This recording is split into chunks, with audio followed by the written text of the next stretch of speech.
All right, please join me in welcoming today's speaker, Joseph Gordon-Levitt. Thank you, thank you.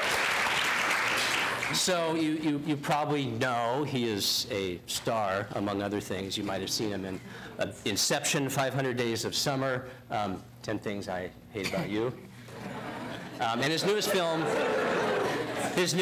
is due out May 13th. It's called Hesher, premiered last year at the Sundance Film Festival. We're not actually here today to talk to Joseph Gordon-Levitt. We're here to talk to his alter ego, Regular Joe, founder of hitrecord.org, a collaborative production company he founded back in 2005. Well, the production company part actually just started last year. Okay. But it evolved from a more informal hobby of mine that's been going since about 2005, yeah. So tell us the whole story. Take us back to 2005. All right. And Hit Record and what happened. Well, so I've been an actor since I was a little kid, and I always loved doing it. But around that time, I was feeling more and more like I wanted to kind of make my own things and not just work for other people and making their stuff. As grateful as I am to have the opportunity to do so. And so Hit Record started for me as just a little personal philosophy, something I would say to myself, is kind of making a metaphor out of that record button that's on a camcorder. You know, I played with video cameras since I was a kid, as I'm sure a lot of, well, I don't know. This is like a law class, right? Mostly. All right. Well, you guys have probably still played with camcorders and stuff, right? Do lawyers play with camcorders too? Occasionally, for better or worse. All right. So yeah, Hit Record just became this kind of personal, like motivational mantra for me. And shortly thereafter, I put up a little website, hitrecord.org, to show some of the videos that I had been making. This is a little before YouTube was out, so if you wanted to put up videos, you had to kind of have your own website. And it evolved from there. The people that started coming to the website and watching the videos were emailing me, and they actually surprised me in how thoughtful and cool some of them were. And so after a while, I put up one of those kind of prefab PHP message boards, and this community started to form. And pretty soon, it wasn't just about the videos I was making, but the people on this message board, we were all kind of collaborating to make things together. And that was really fun, I found. And much more interesting than just being like, oh yes, let's all talk about how great I am and what I've made. Let's make things together. And so we did that for a while, and after a number of years of doing that, my brother and I kind of made a website to try to facilitate the process that was going on this message board. And that was about 2 years ago and change. And at the top of this last year, I decided what I'd like to do is kind of combine this chaotic, fun, informal, creative process that I had going on this website that I had started for fun, and sort of combine that with the fact that my career as an actor had developed to the point where it was sort of time for me to start a production company, which is what, you know, a lot of actors, once you get to, I mean, it unfortunately kind of all comes down to numbers, but if movies you're in have made a certain amount of money, then people will give you money to get projects off the ground. And so it was time for me to start a production company, and I figured why not, rather than just start a traditional Hollywood production company where it's just me and a Hollywood producer and my agents and stuff, what if I combine it with this community I've kind of got going, and rather than just working within the insular entertainment industry, I could work with all these artists from all over the place who are doing great work on their laptops, whether it's, you know, just in their kitchen or in their home studio, or, you know, any range of professionalism. And so we figured out a way to do it, to turn this creative process into professional productions. And so what we launched last year, we call it an open collaborative production company. We had to draft this really elaborate legal terms of service that allows for our collaborative creative process to end up being money-making productions.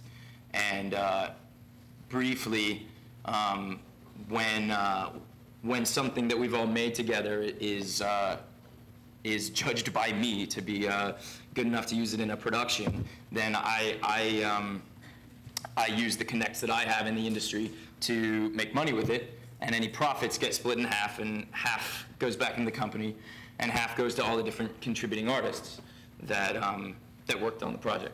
So give me a sense of who these people are, these contributing artists who helped you create this thing. Put a face on something for me. Who are they? All sorts of people. I mean, you know, a lot of them are quite young. A lot of them are in high school.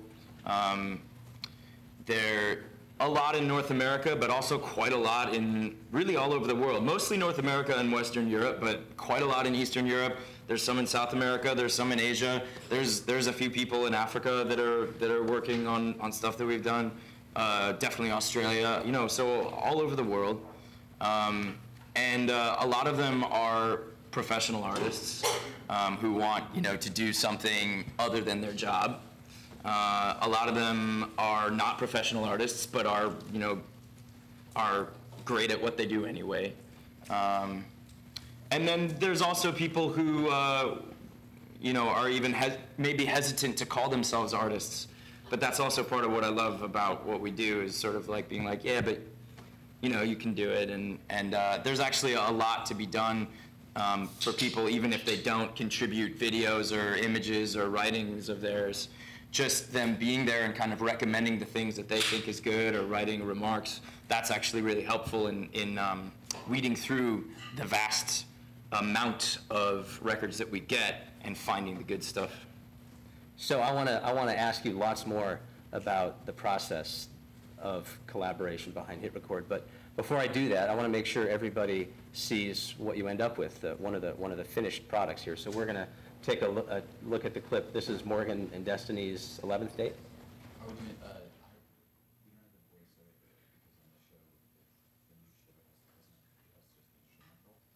Well, that won't work. Oh, okay.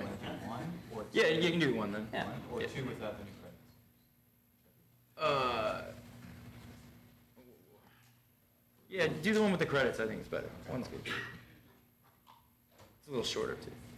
So this will be their first date. This will be their first date. That's right. Date with Destiny. Can we kill the lights?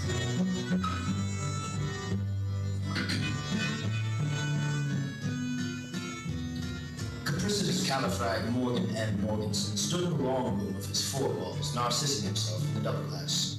He horizontalized his neck bone and let a long stream of air out of his face-hole. He was ready to authoriate, or at least ready as he'd ever been. The eat room was all a shadow with tiny flames of wax sticks. Our man Morgan unstood onto a person holder and waited as the time teller ticked and pumped on. Tardily, the saxifragus personette swayed through the wall hole.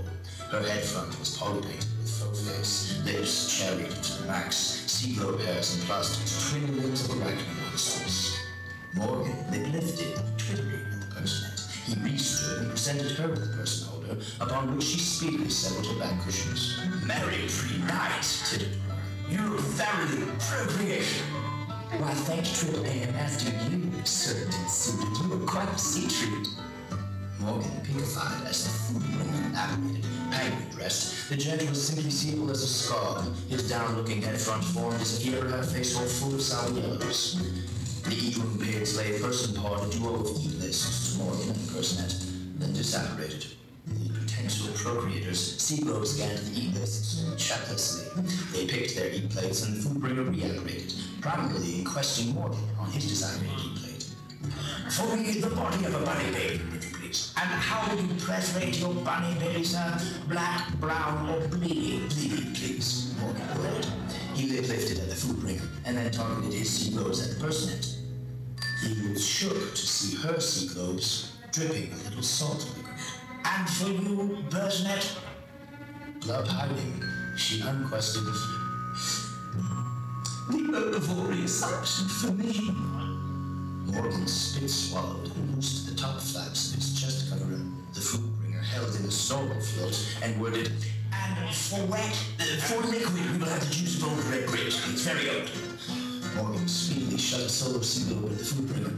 The food penguin boomeranged the gesture, then disapparated her with a smize. After another chatless word gap, the eats apparated. The food penguin citrusly unhid Morgan's e-plate. On it, unlived, the corpse of Bunny Baby.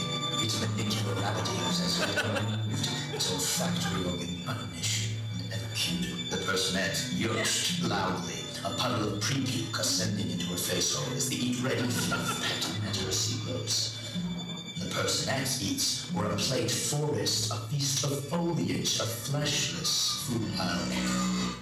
Morgan gayly subservieted the bereaved bunny and posed seated to chomp the accessible green with duetting it. The personette, lip-lifted, animated by Morgan's sacrificious herbivorosity. Post-bunny boycott, the word gaps filled fastly. The personette flirtated viciously, tilted Morganwards, displaying her front cushion's bashes. Morgan was horrified by this flourishes familiar. Haberdashed and mortified, he tittered as she toe-tangled with him subtable. They speedily slurped their grape liquid, their person paws paired tableside, gloated by the flaming wax sticks. Food bags full, they moneyed the food penguin and uprighted themselves. The personette had desiderated to subvite debt, but Morgan and Morganson swayed his top-bulb pension no, and that was that. Out in the no-walls, the duet locked sea-birds, top-bulb deep in procreation and rotation. The personette touched her bottom lip with her top chompers and tilted Morganwards once more. Morgan, pinkified, shut his sea-glow covers and vicinitated his top-bulb to the personette's face. An alternated tilt Morganwards, and the pair were locked. Morgan and Morganson almost love exploded with butterflation as the flourishes funerary and tongue tangled with him.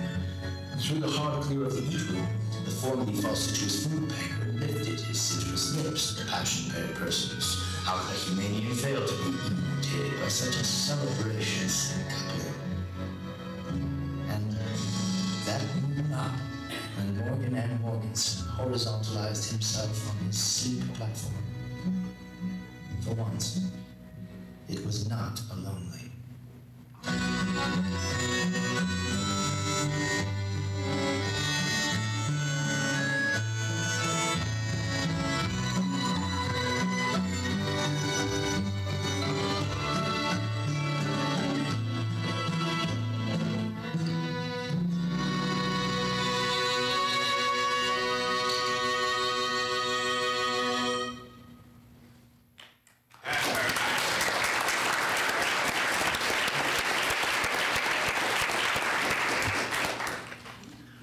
So, we also, wait, before you dim the lights, sorry, or before you turn the light, we also have like a sort of a making of thing, right?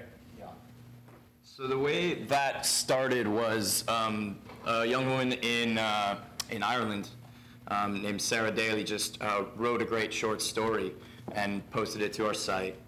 And the community really liked it. A lot of people were recommending it, so I saw it and I really liked it. And I find that one of the best ways to get people to work on stuff rather than just say, hey, do this, do that, is if I participate and I work on it, then everyone will join in. So I recorded an audio voiceover of her short story and just posted that by itself to the site. And people really liked that, and people started drawing the characters. And then when those drawings went up, other people would download those drawings and turn them into animations. And once all that was starting to go, I thought to myself, all right, well, this is really a good project. And I decided to record a live action version of it. So I got together with an actress, and we shot what you saw, but just in front of white walls, like that. And put that up on the site.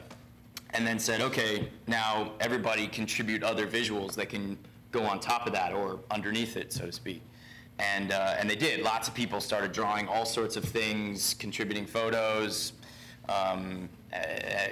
illustrations, etc. And then one particular visual artist who's really did this great work, and he took everybody's visual contributions and added a bunch of his own, and made the sort of visual landscape that you saw in the movie. And then for music, the way we did it was I had a friend of mine compose a score to go along with it, and he just recorded sort of demo tracks with just a few instruments and said, all right, here's the score, here's the parts, and he put that up on the site, and then we said, all right, now everybody who plays any kind of instrument, take these parts and you play them on whatever you want. And we got tons of contributions of people playing all sorts of things, and as you can hear, we have something like a 40-piece orchestra playing the score of this, but it's all just disparate people from all over the world contributing little bits and pieces, and then it all got cut together. Oh, sorry. And then we screened it at the Sundance Film Festival. So that's kind of what happened. So what, if any, resemblance does the final product we saw there bear to what you had originally conceived, maybe when you read the story or started the voiceover? How does it compare to that? It's a lot grander than what I thought was going to happen. Part of the reason why I decided to shoot it in front of white walls and sort of do it in very stark black and white was I was sort of imagining something much more like simple black and white line drawings to go along with what we had done. And but the visual contributions, and especially the work of the one visual artist, Laurie Brewster was his name, really surprised me, and it ended up looking a lot more lush than I expected. And same goes for the music. I was sort of expecting, an acoustic guitar and maybe there'll be some other things, but it ended up being this huge, lush, orchestra-sounding thing. And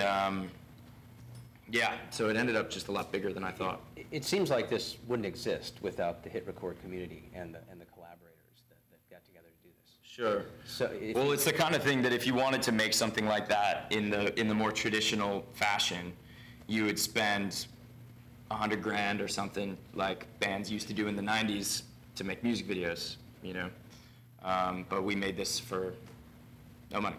So this opens the door to things you didn't even especially imagine at the beginning, because the people you're collaborating with contribute things you never saw coming. Yeah. So that seems like a fantastic element of it. Are there any downsides to trying to do what you did here in the way you chose to do it through this open collaborative process?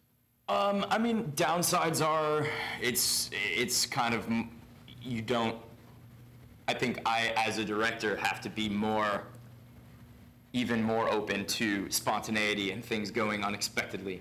I think any director has to be that way, even in the most traditional sense. Even Christopher Nolan, who directed The Dark Knight, that's just the reality of making a movie. When you get on set, sometimes things aren't how you expect, and you have to be spontaneous.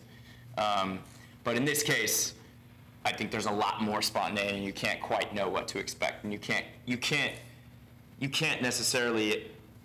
I can't necessarily expect to have something totally specific in my head and get exactly that. So it sounds like the adventure is part of the point, the unpredictability. Well, yeah. You don't know what's going to happen when you start out to make this thing. Yeah, for sure. And by the way, this is an example, this is kind of the grandest example of something we've made, but it's also probably the most traditional in that it's the closest to, well, it started with a piece of writing, and then then there was production, then post-production, and most of the stuff that we make actually is a lot more chaotic than that. And things come way out of left field, and all of a sudden, someone takes this, this piece of music, this piece of video, and this piece of writing that had nothing to do with each other, that weren't conceived ever to be together, but they saw a connection and put it together in this cool way, and all of a sudden you have a piece, and that's even way less traditional, And is there another clip that we want to show along that line, or? Not quite that. I mean, I could. No. We'll save that. All right. Let's see. What if you have one you think illustrates it, we can do it. Think of one maybe, and we'll get back to you. So why has hit record remain so important, or maybe it sounds like become more important to you, even as your career as a movie star has catapulted? Why is it stuck with you the way it has? Can I be weird and say, can you actor, not movie star? Sorry.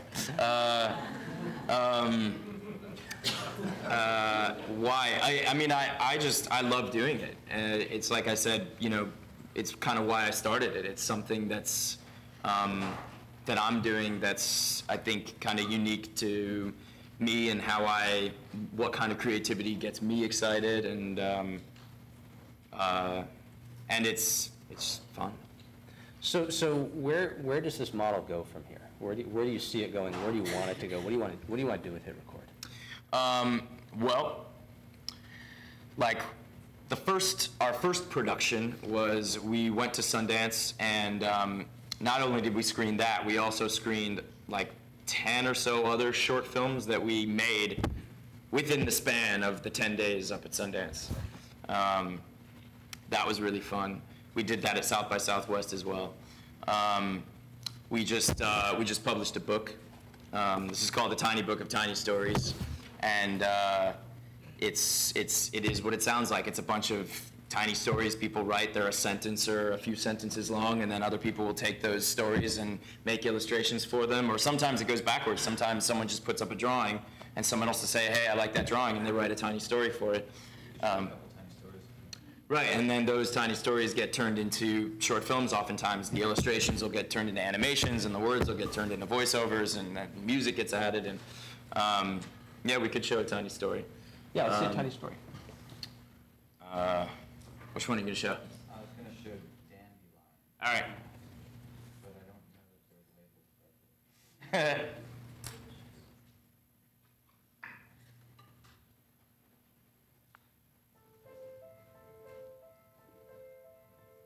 The dandelion awoke one day to find his mane turned to gray.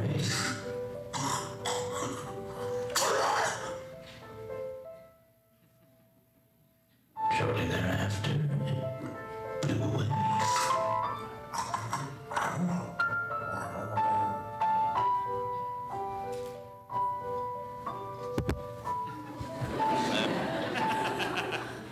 Yeah. True to the title. Yeah, tiny story.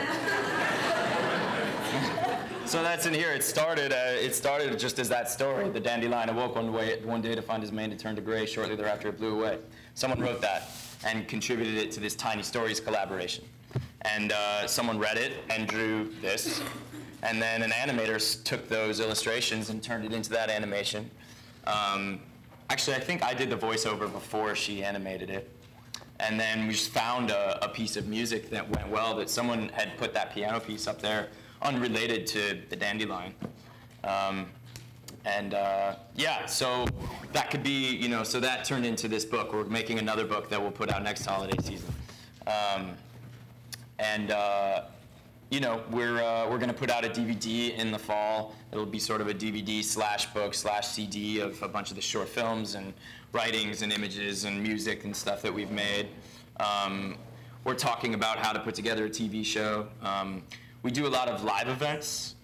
We just did one night before last in LA at a 500-seat movie theater, and we're doing one tonight here at Stanford, and we're doing a couple other colleges. And you know, we have it's a fun kind of night at the movies where we play a bunch of short films that we've made, and we do some live performances, and we get everybody to record the thing as it's happening, and we make stuff as it, you know, in the room there, and that's fun. And so I don't know. Does that answer the question of what I might hope it to be? Absolutely. So when you moved Hit Record toward the model of a collaborative production company, you made a conscious decision to include purely original material. You don't borrow from outside. It's all things people have created specifically for Hit Record. Why did you do it that way? Because that's the law. Because the idea was to make a legitimate professional production company and take the stuff that we were making and sell it and use it to fund further projects and become a for-profit company. And so you can't go around selling Lil Wayne songs without his permission, you know.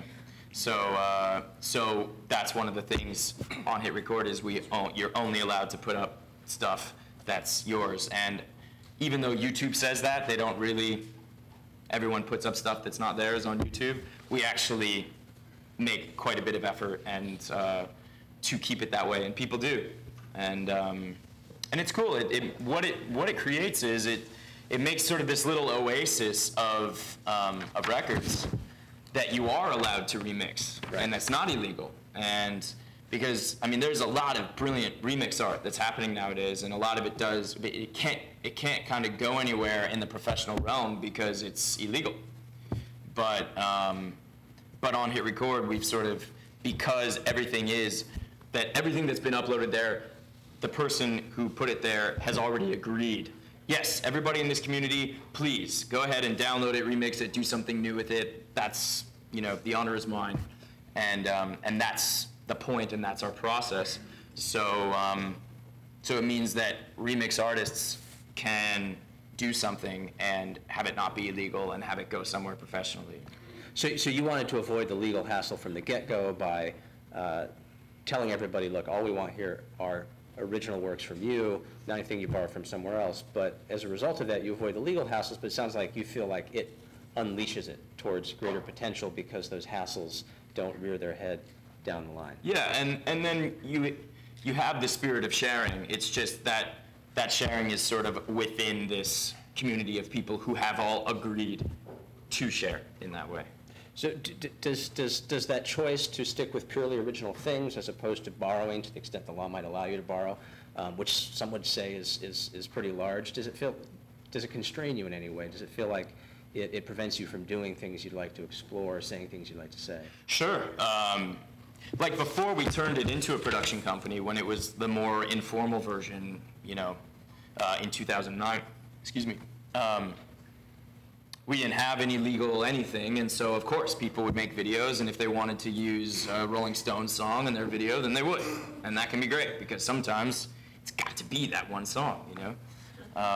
And no, we can't do that, and you know, or it would be nice sometimes to just be able to go on Google Images and find just the right photo that you want to put in your documentary or whatever, but we don't do that. We only use photos that have been put on our site. And in a way you could say that's limiting. On the other hand, we have so much stuff on there. We get 1,000 new records a day. So I actually find that the degree to which it limits us, creativity can often be stimulated by limits. And I haven't found it stifling per se. So do you think this set of rules that sort of forces people to not borrow, but rather start themselves, so you think that has some potential to sort of stick as a series of communities where people build things precisely to share them within the community under a defined set of rules that tell them from the beginning, look, whatever happens with this, it's going to be built on and turned into something that you never expected it to be? Yeah, I think that's happening all over the place. There's lots of communities that are doing that in various ways, some more informal, some quite formal, like what we're doing. And yeah, I think it's intrinsic to the technology that when you have, I mean, that's what digital stuff is. Ones and zeros can be copied, and it's, you know, hip-hop exists because of samples, you know, and that's like, I make that point just because generationally, I think the way that we think of creativity now, that's just, you want to do that. Something, you hear something great, you want to do something new with it. You want, oh, I could put a different beat under that, or I could take that story in a different way, or I could put that photo next to this one and make a good point. And I mean, I think that's collage, there are remix or mixtapes, or it's curation. It's a big part of creativity. It always has been, and I think it especially is now in the sort of post-internet age. So yeah, I think until the law catches up, there will be people who work their way around those sort of old-fashioned laws. So what does the law have to do to catch up with these constraints you're talking about and open the door for people to do the things you're talking about? I mean, I would say that if it were legal to do what people are naturally doing, I mean, if you go like on YouTube and you look at, you know, all sorts of copyrighted stuff is remixed. It's illegal, and if someone maybe. Well, right. I guess it's illegal according to according to the dominant forces in the business I work in, Right. It's illegal, especially if they're going to make any money at it. But people do it anyway.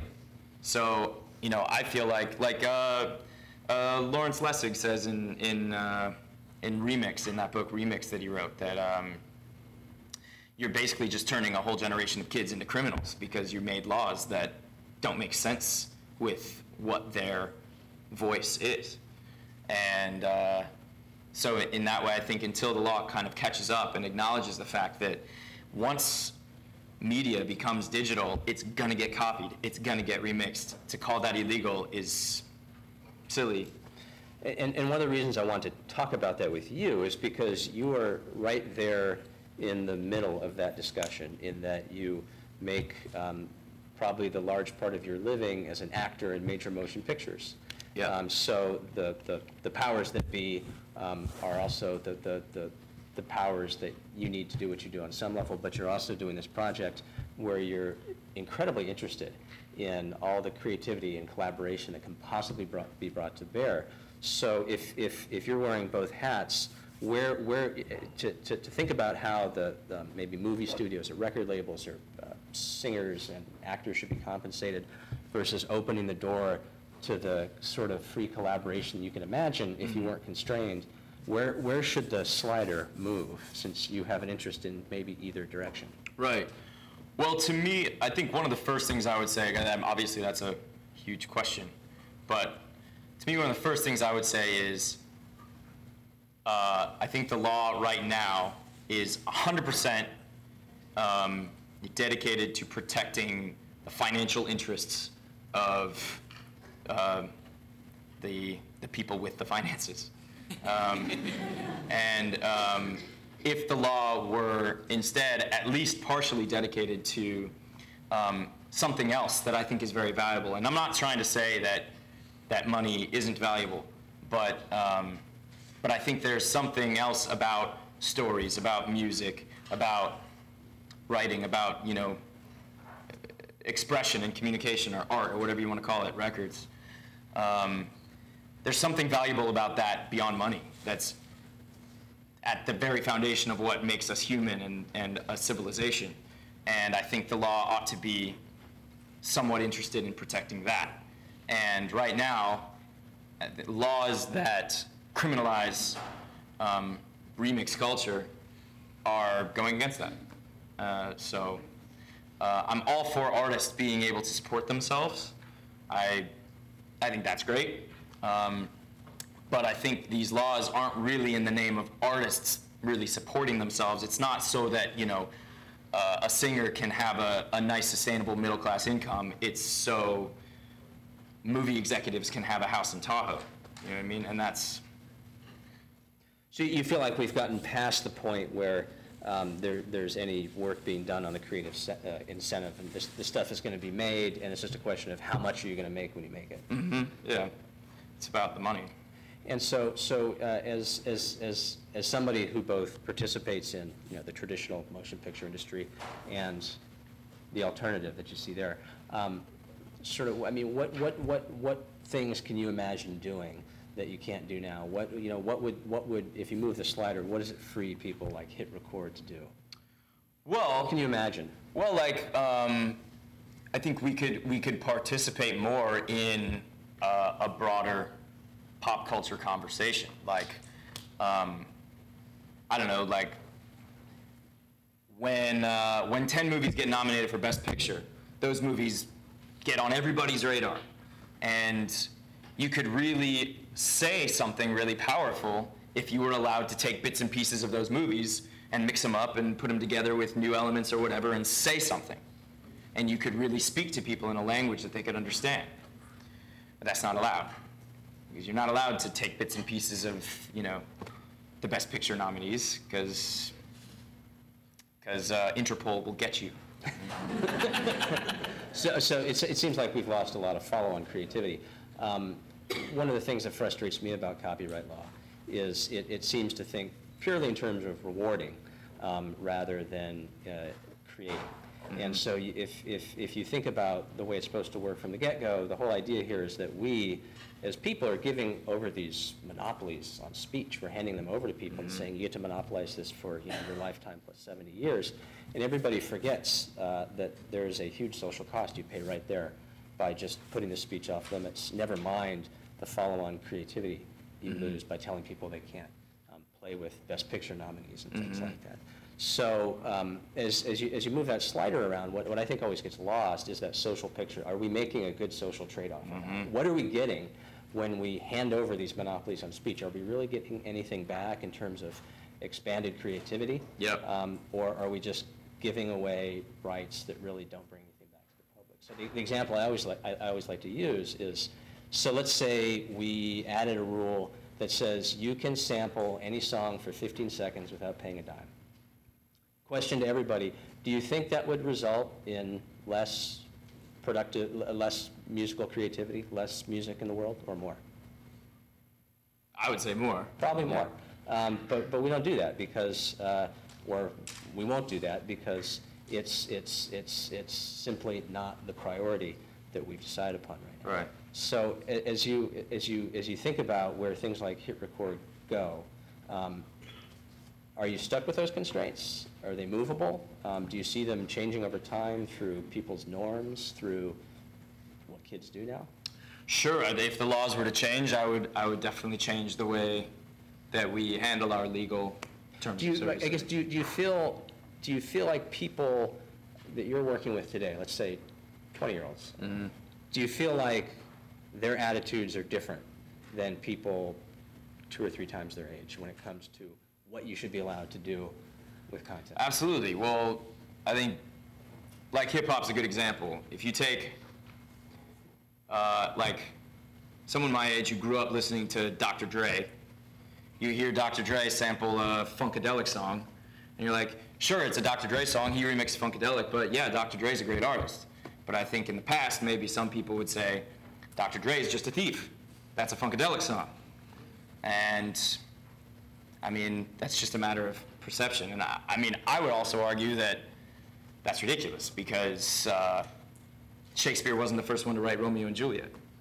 And, you know, the way that human creativity works is you're always sort of speaking with the words that you've heard, and you're singing the scales that you've listened to, and you're drawing the images that you see, and it's certainly influenced by other drawings that you've seen.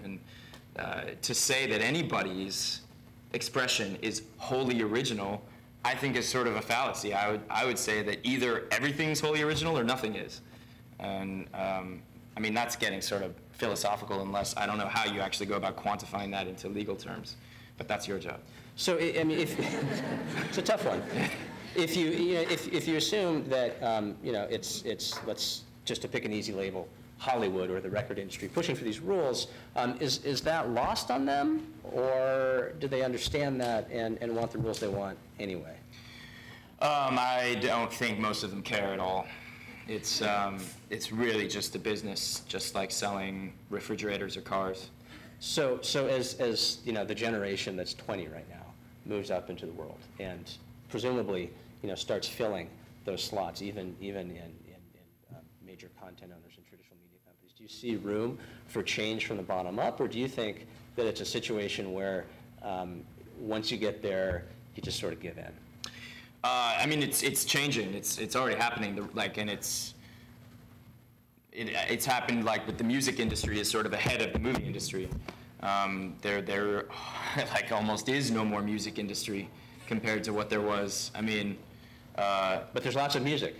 There's even more music. That's exactly right. And there's no more Tower Records. There's no more Virgin Megastore. I'm from LA. One of our landmark buildings is the Capitol Records building. It's this big skyscraper that used to be full of record executives. It's gone. There's no more people in there working for Capitol Records. And I think that will also happen to Hollywood. I think Hollywood movies will probably turn into something sort of like Broadway theater. They'll exist, it'll be there, and it'll do huge, big, often cheesy movies. Sometimes there'll be a great one. And that's what it'll do, these huge, big things. But there'll be more and more and more movies, which is already happening, made, on people's phones. And will a lot of them be, will all of them be super great films? No, of course not. But some of them will be. And I think that's good. So it seems like technology drives a lot of this. The reason that there's both lots more music but fewer record executives is because almost everybody now has the tools That's right. to create a fairly professional sound recording, maybe at home or at least in some part of your home that you converted rather readily. Do you see the same thing? You see the same thing happening in the motion picture world? Do you start to see the same tools that, the quality of production in Morgan and Destiny is fantastic. I assume that's partly because of tools you have. Does everybody have these tools? Is this something you see everybody being able to do relatively soon? We shot Morgan and Destiny on that, where's Mark? On that camera, which is, that camera cost $8,000. If we shot it on my phone instead, it wouldn't maybe look quite as good, but to be honest, it's gone through so much digital processing and so many people have kind of had their hands on it through Photoshop and After Effects and stuff that, I don't know. I think maybe we could have even shot Morgan and Destiny on my phone and it might have looked just about as good. And look, will there always be a place for spending $20 million and making a movie? Yes, because there's no replacement still, no matter how good the computers get, for a nice fat piece of glass on the front of your camera. Nothing else looks like that. Or having a beautiful, huge light that makes the light look the way it does in Hollywood movies. You still, at this point anyway, still can't really fake that. So I do think there will always be a place for more expensive production value. But yeah, no, I think what you said is exactly right. The tools are becoming economical and available for wider use, and so more and more people will be able to do it. Could you imagine, for instance, a TV series being made through the hit record model? Absolutely. TV nowadays, reality TV is shot on that camera. Or if they're lucky. Yeah, exactly. So, yes, and I actually, as bad as a lot of reality TV is, there's the thing that encourages me about it is that mainstream audiences have grown accustomed to watching stuff that's shot on, really lo-fi technology, and that's a good thing. Because, in 1978 or whatever, Jean-Luc Godard was making movies on video cameras, but nobody would watch them. Right. Because they're like, what are you doing? These are video cameras. This is for TV. Doesn't look like a movie. Yeah, it's not a movie. But it's happening. People, I think, are growing accustomed to the look of it. So what I want to do is for the next 15 or 20 minutes, I want to open it up to questions from the audience. So we got the camera, we got the sound. I want to mention to everybody, not surprisingly, we are recording. So if you stand up and you want to ask a question, it means you will be recorded. You may find yourself on the website or our website. So understand and in that. our documentary. In all sorts of places. So if you don't want to be in any of those places, don't stand up and ask a question. But if you do ask a question, please understand that it may go all of those places.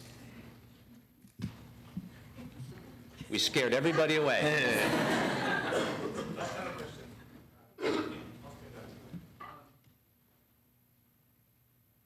So what's interesting to me is almost that your production model poses a bit of a challenge for those people, at least arguably, working in fair use who want to sample. In a sense, it's a counter. It says, well, you don't need everybody else's stuff because you can just do this community where everybody's starting sui generis. Is that a model that we're moving toward, and what gets lost, and what are some of the trade-offs there? I guess is a question for both of you. Right. Well, one thing I would say to that first is we do use fair use stuff. Like, we use a lot of public domain stuff. Like in that Morgan and Destiny, if you see the paintings on the back of the walls and stuff, and et cetera, there's a lot of public domain stuff that's in there. I'm not sure technically what the difference is between public domain and fair use. Maybe you could answer that. I could answer that. Oh, wait. But So, the last thing I would want to do would be discourage anybody from doing their shit that way. But in the meantime, yeah, we've sort of created an end around so that we can make art in this way, in this sort of sharing way, where the notion is, if you see something, you are allowed to make something new out of it. And yeah, rather than try to struggle against the laws and have legal battles with every project that we do, our solution was to, okay, let's just create our little world and do it within that. So Ryan actually put his finger on one of the reasons I wanted to have this conversation here today, because I spend most of my time advising people on fair use and litigating fair use cases and defending everybody's right to take and borrow and use and create and remix. One of the things I think is so interesting about Hit Record is it shows creativity sort of developing in parallel. You have lots of people who do things like that, and I think it's extremely important, and I think there are even things you can't say or communicate or convey without borrowing. I mean, if you want to say something about the Best Picture nominees, you're going to have to borrow the Best Picture nominees. So there are a whole huge array of things that you can't really say without borrowing. But what I think is also interesting is you're moving on this parallel track that says, well, you can do that, but that's not what we're about. And you've sort of used the existing legal apparatus, kind of like Creative Commons has in a way, to set up this sort of open space where there's some rules when you show up, namely you're contributing your stuff to Hit Record, and there's no telling where it's going to go. Everybody gets to use it, and creating this sort of, alternative universe of creativity if you compare it to the fair use route. So, I mean, what it means to me, at least, is the really important thing is on some level, as best we can, for the law to either get out of the way or help people create this stuff. And sometimes, with respect to a fair use question, it needs to get out of the way and let somebody just do it. You've sort of found a way to use it to create the space you want to create to do what you want to do. Yeah. And to me, the answer is everybody's got to be able to do either one, both, and probably 7 other variations that we haven't seen yet. Right. And the other thing that reminds me of is that when all the different people who contributed to a project, if we're able to make money with it, we've kept track of all those different people. So all those different people, if there is money, will get compensated. And I think that is important, in fact. I wouldn't advocate for a world where artists take other artists' stuff, make tons of money with it, and don't share that money with the original artist. And Dr. Dre does pay George Clinton for sampling his P-Funk songs, and I think that's right. But where it gets wrong is when that money becomes preventative, so that artists aren't allowed to do those samples. So the way you describe that is the freedom to create with some obligation to compensate. Maybe it's a legal obligation, maybe it's a moral obligation. I guess, yeah. If you unlock commercial value. If there's money, yeah, I would say. Other questions? I'm interested more in the Hit Record system. You mentioned earlier when we were talking about Morgan and Destiny that this writer wrote a short story and you recorded yourself reading it, and then people jumped on board. Yeah. To what extent does your presence in a particular project influence how or when or if that project comes to fruition? I can imagine, more people would be interested in something that has your imprint on it. Yeah. Heavily, the influence is heavy, and it was designed that way. It's there are creative communities online that are sort of directorless and just purely chaotic, and a lot of cool stuff comes out of that too.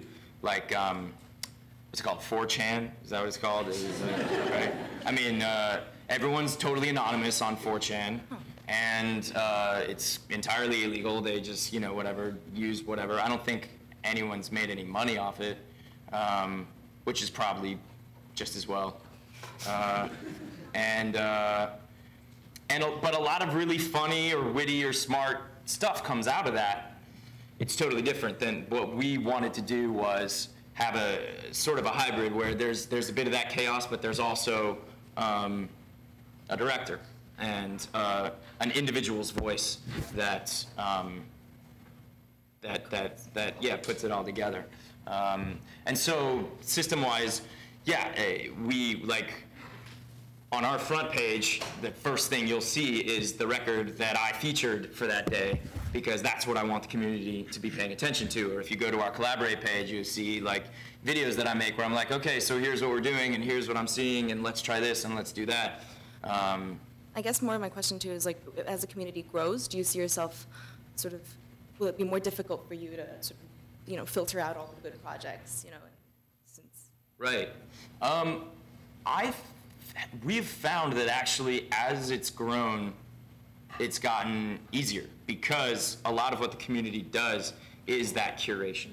You can see what people are recommending. People will make albums of the things that they like or that they recommend. It'll be interesting. I'm not sure. As it grows, maybe we've also had a lot of success where I've sort of co-directed something with someone else, like the guy who started the Tiny Stories collaboration.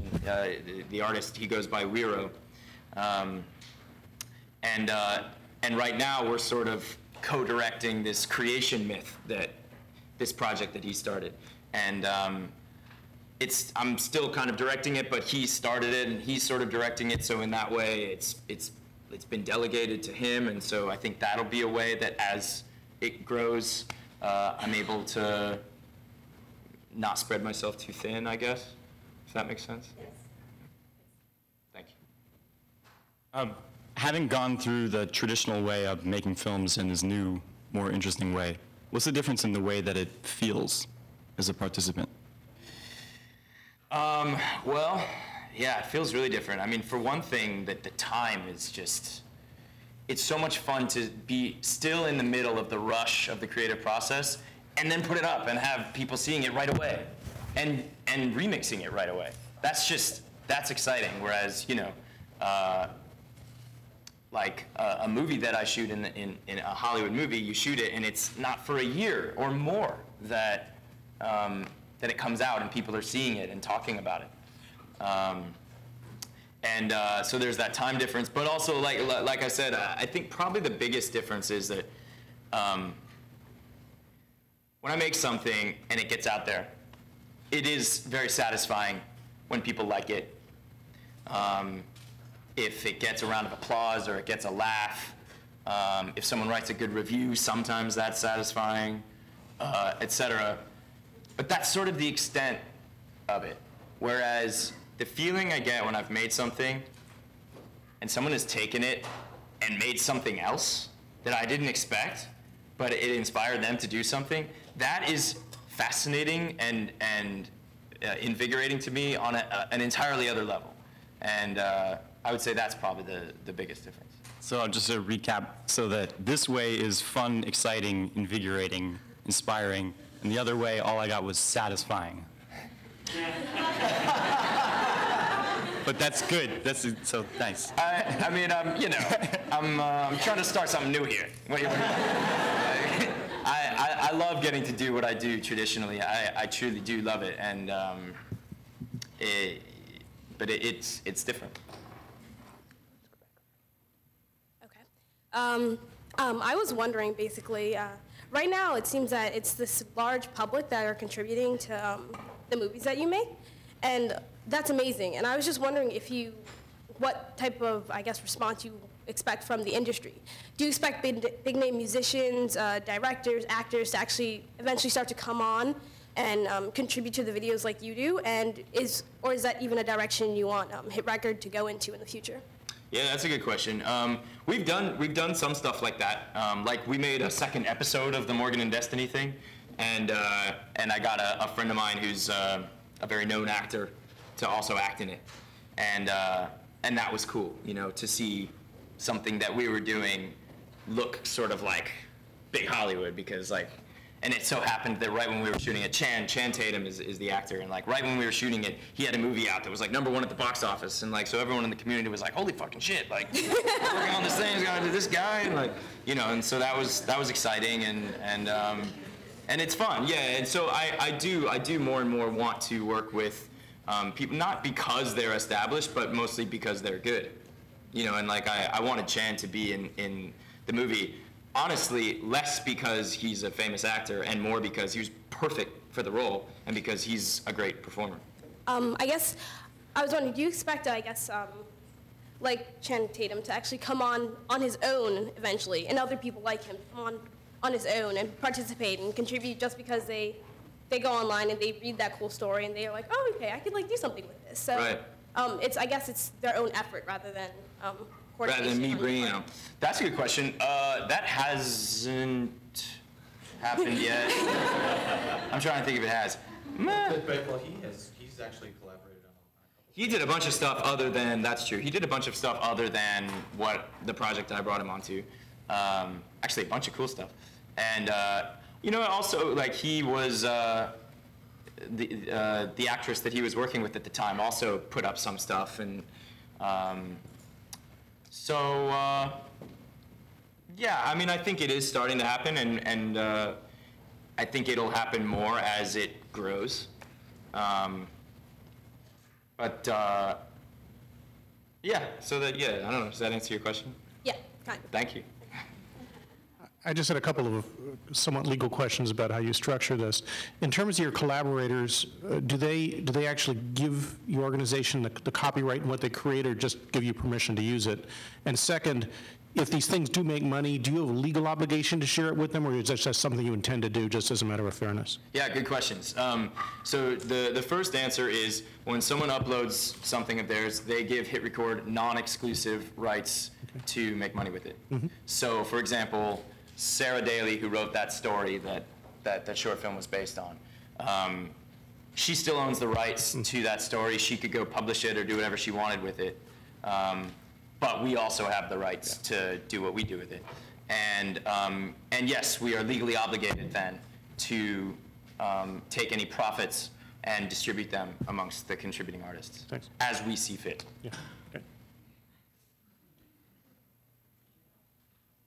I was just wondering, so like, I feel like typically, I guess, in underground communities, a lot of the community takes pride in, their work being underground and not in the mainstream. Right. And so do you see this project as something that's bridging the gap between the underground community and the mainstream scene, or, something purely for mainstream that you're trying to make into big productions to make money off of, or something purely just underground for the community, the users? Yeah, that's a good question.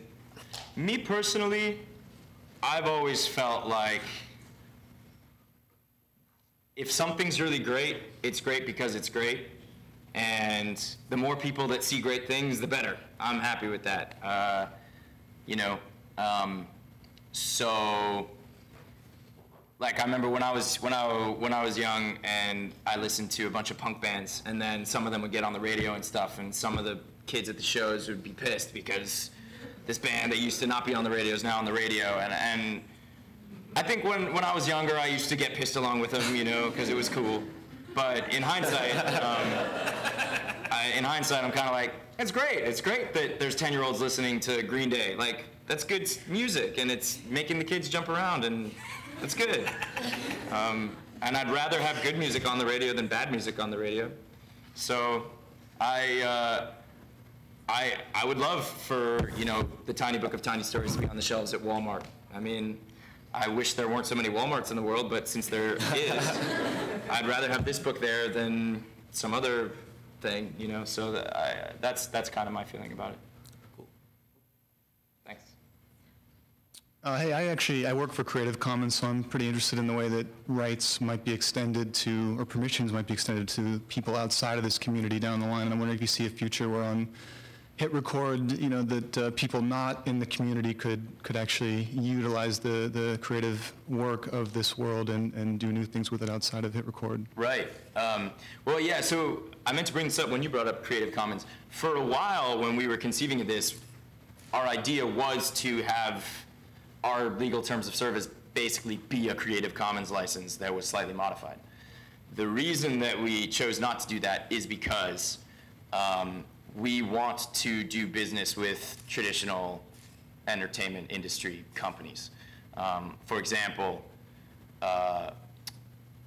we worked on a project, this dream documentary that ended up as a bonus feature on the Inception Blu-ray DVD, which was great and so thrilling for all of us and all these, you know, the community to have their work, their images, their animations, and their music and stuff on, you know, in this documentary that was on the Inception Blu-ray, right? That wouldn't have been possible if our legal terms of service was a Creative Commons license, because Warner Brothers, who puts out the Inception Blu-ray, would not have accepted that. But so that's why we had to sort of say, all right, we'll be in the spirit of Creative Commons, but we'll have to start from scratch and build something that gives us the right to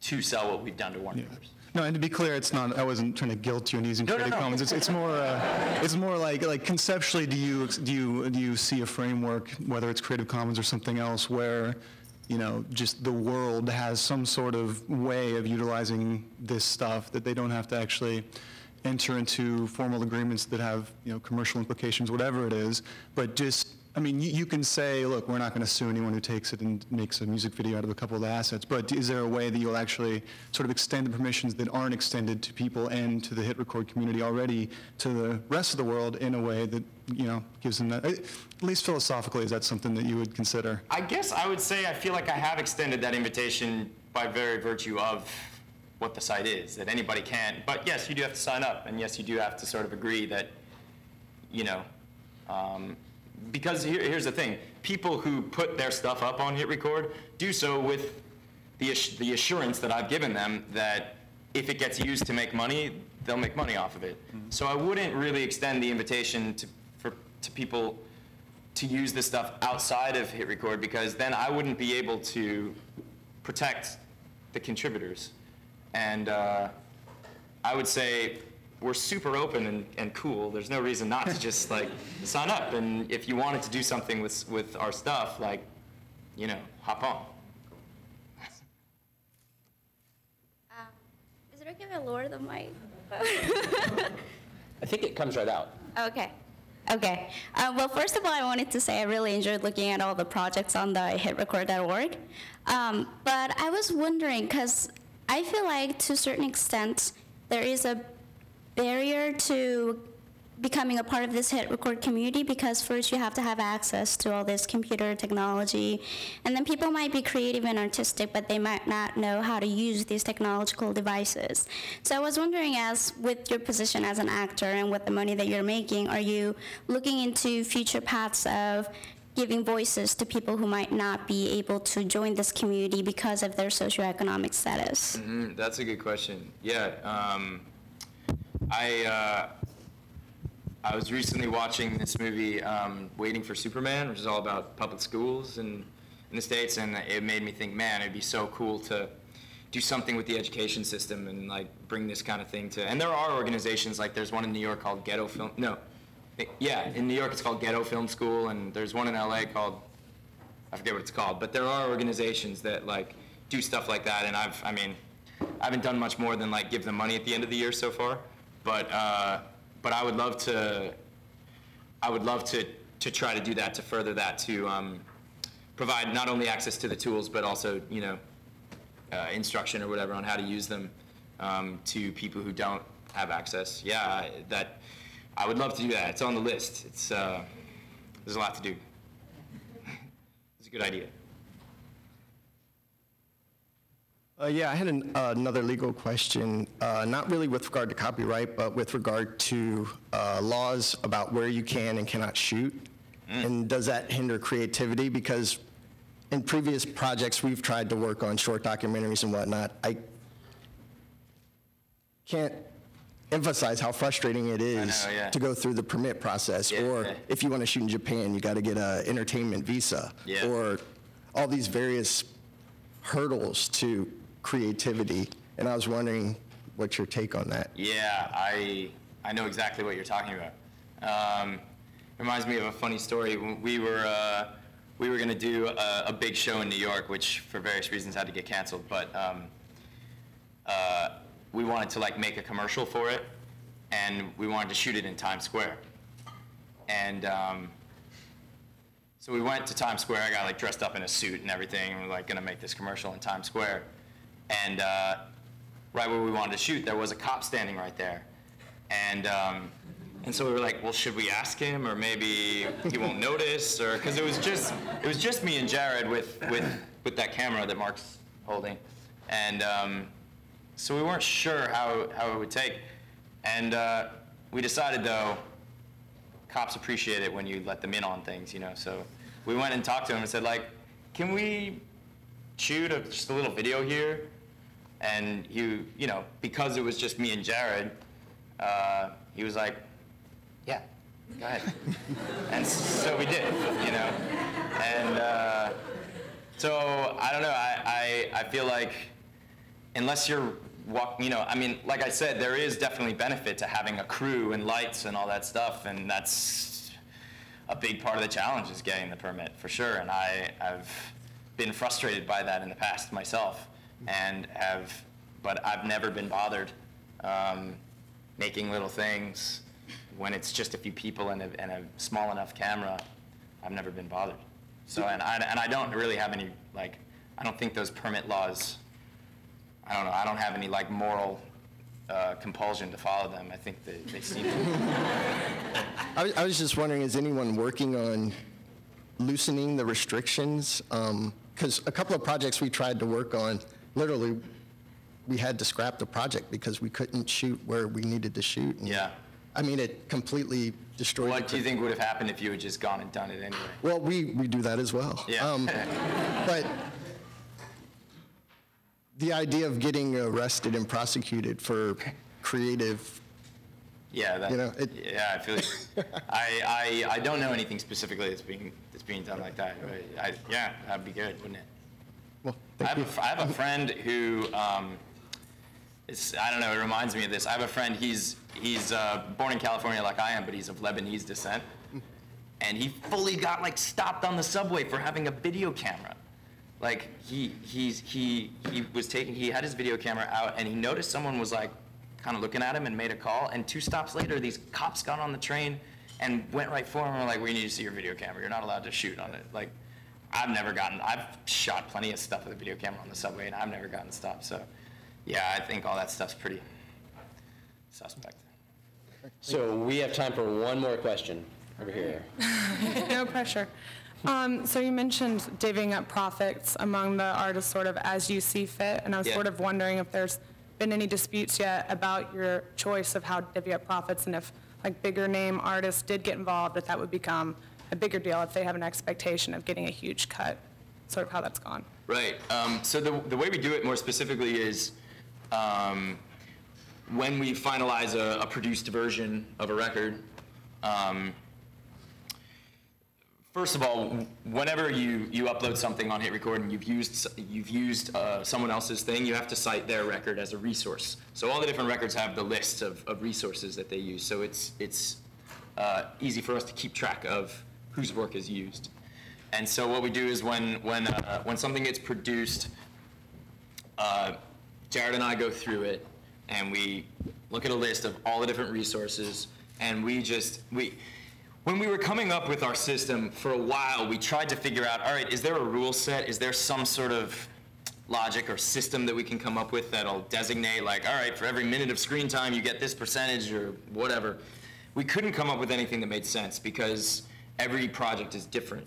So we decided it's just going to have to be kind of a case-by-case basis, individually done by hand. And that's what we've done. So we look at the list of all the different contributors, and we, just based on our opinion, say, here's what we think is fair.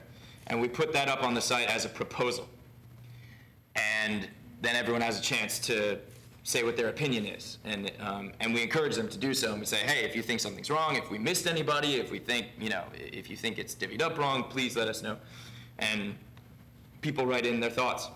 And then we address everybody's opinions, and we sometimes make changes. And I think the reason that there hasn't been any disputes is because we're upfront with the fact that that's how it's going to be. And so they're expecting it. There really haven't been any, I mean, there definitely have been things where people have written in and say like, I think that this should be that, or this should be that, or I want a different credit, or blah, blah, blah. And we've worked through those. But there haven't been any sticking points. The challenges are actually more on the way that the artist is credited. Yeah. Instead of the split, like I want to be credited as an illustrator, not as, drawings or drawings by.